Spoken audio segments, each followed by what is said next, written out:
Kamaia. Hea te nui o ngā moni ka whakawhiwhia e koe. Au wihi te pātai rā.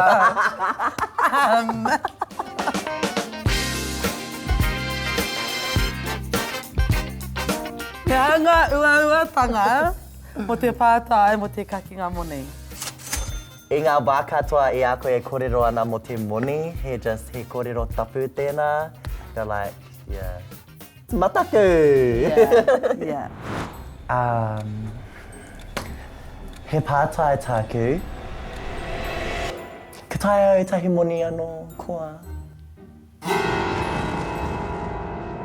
E kāo.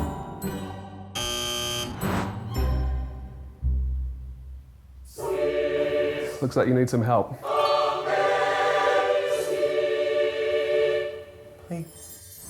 The thing that you said about going in and asking for money straight away, I think never do that again.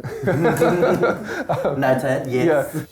Just think about why it is that you want money in the first place. It's more about having a conversation about how things are going at work. Now, hey boss, I think I'm performing pretty well. I enjoy the leadership, I enjoy my team, putting in lots of hours because I'm really passionate. And then over the course of time, it sometimes becomes obvious to your boss that they should be paying you more. I feel like I'm a bit more equipped to like go into that conversation now Very with a good. better like mindset Very and good. better game plan. Hopefully I'll be walking out more money.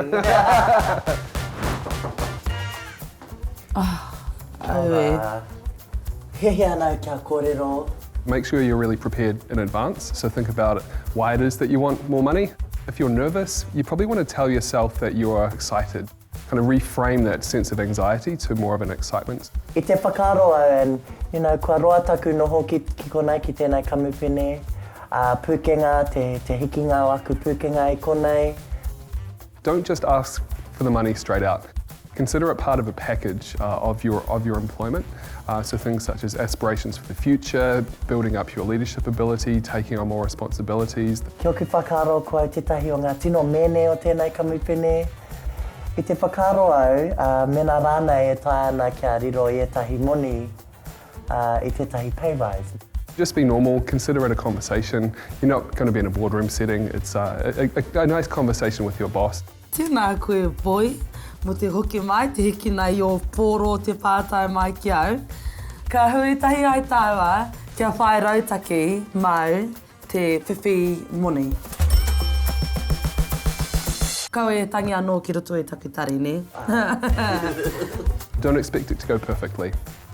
Bosses get to the position where they are probably through doing what you're doing, and people are good at this game, so don't expect it to go exactly how you want it to.